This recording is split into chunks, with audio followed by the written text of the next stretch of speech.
লা ইলাহা ইল্লাল্লাহ আব্দুল মাতিন রাসূলুল্লাহ, লা ইলাহা ইল্লাল্লাহ আব্দুল মাতিন রাসূলুল্লাহ। A few moments later. মরছি আমরা এই কারণেই যে আমরা ফরজ বাদ দিয়ে সুন্নত নিয়ে টানাটানি করি।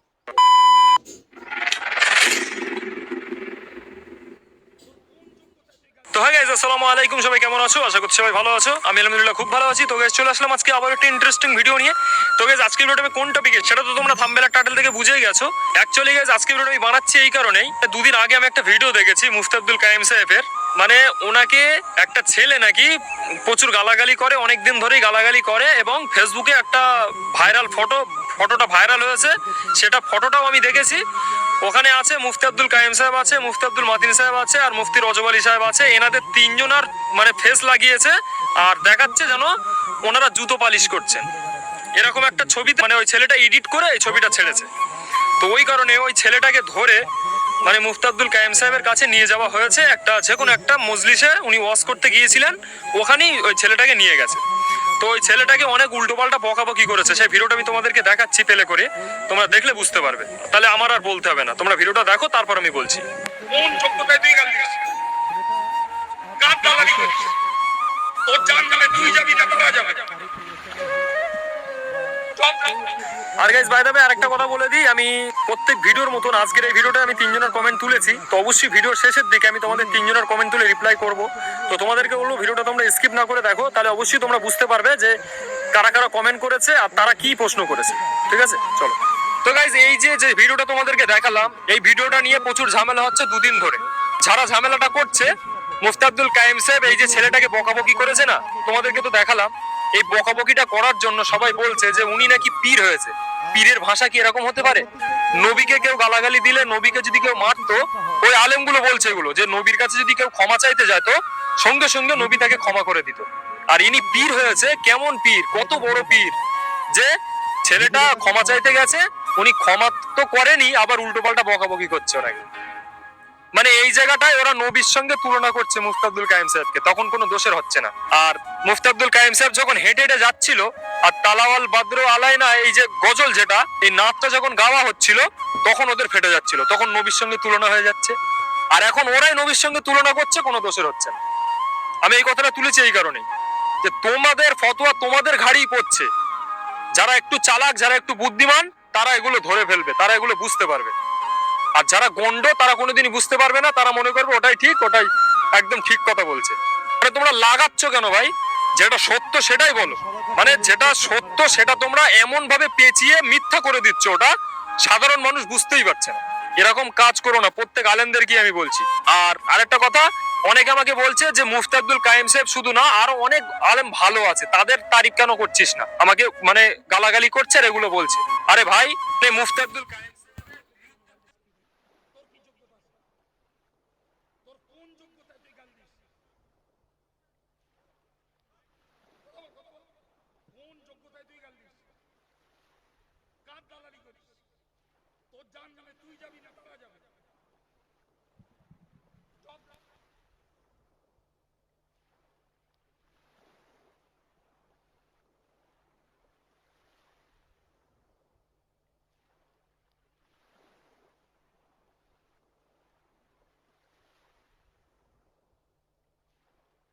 আমি সবাইকে একটু চুপ করার কথা বলছি, ও সংশোধন হয়ে যাবে আল্লাহ পাক চাইলে। আমি অনুরোধ করছি আপনারা একটু বসুন।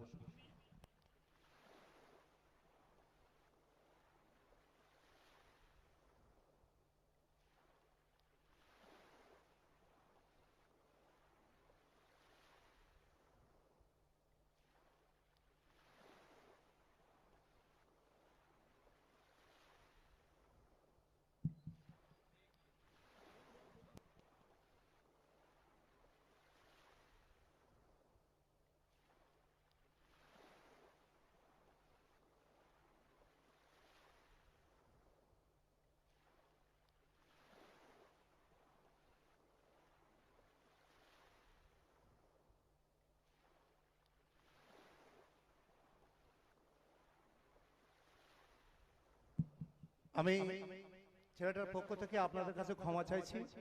এই ছবিটায় আমরা অনেকেই আঘাত পেয়েছি, অনেকেই কষ্ট পেয়েছি। আমরা দীর্ঘ এক সপ্তাহ ধরে কিন্তু টোটাল পশ্চিমবাংলা জুড়ে তল্লাশি চালাচ্ছি।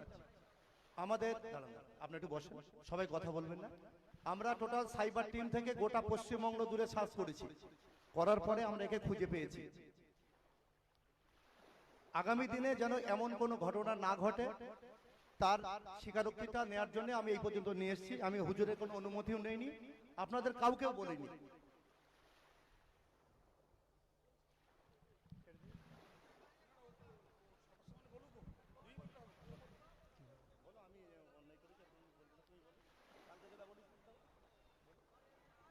আমি এরকম কাজ আর কোনোদিন করবো না।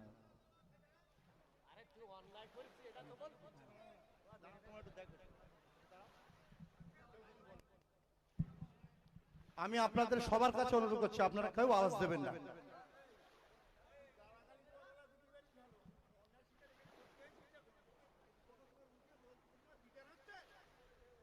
আমি বাবু, আমি অনুরোধ করছি, আপনি একদম ঠান্ডা, সবাই একদম সাইলেন্ট হন।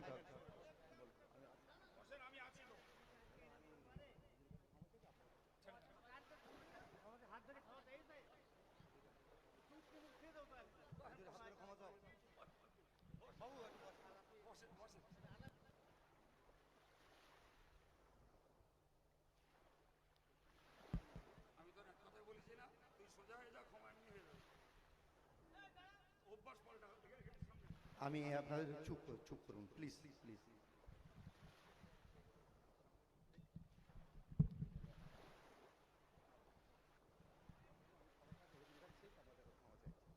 হুজুরের কাছে ভুল স্বীকার চেয়েছি, তোমাদের কাছে ভুল স্বীকার চেয়েছি, আপনারা আমাদের ক্ষমা করে দেন।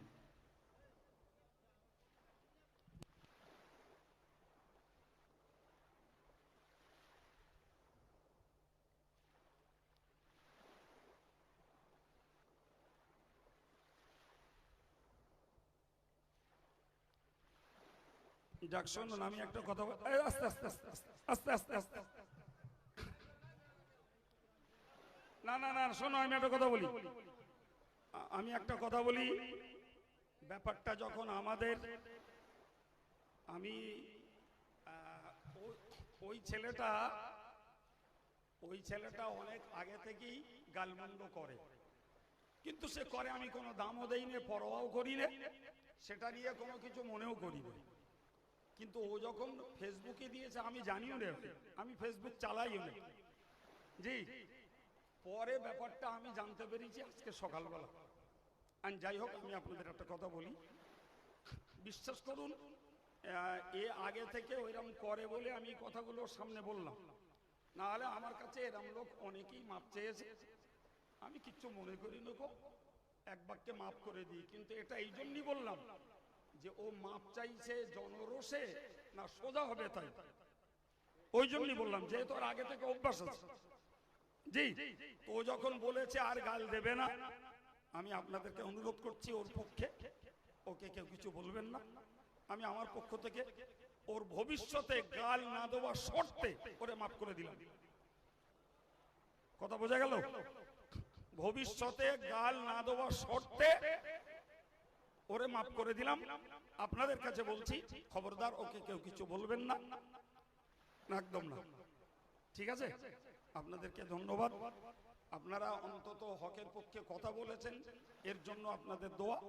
আর ও যখন নিজের ভুল বুঝ করে ভবিষ্যৎটা যদি সামলে যায়, তাহলে ওর জন্য আসলে ওরা কিন্তু হকের কারণে বলছে না, ওরা কিন্তু হিংসার কারণে বলছে, এটা পুরো প্রমাণ হয়ে যাচ্ছে। কারণ ওরাই নবীর সঙ্গে তুলনা করার জন্য মুফতি আব্দুল কাইম সাহেবদেরকে কত উল্টোপাল্টা বলে রেখেছে, আবার ওরাই এখন নবীর সঙ্গে তুলনা করছে। কোনো অসুবিধা নেই, মানে বোঝানোর জন্য ওরা যাই করবে অসুবিধা নেই, আর এরা যদি বোঝানোর জন্য কিছু করে সেটা দোষের হয়ে যায়। তো আশা করছি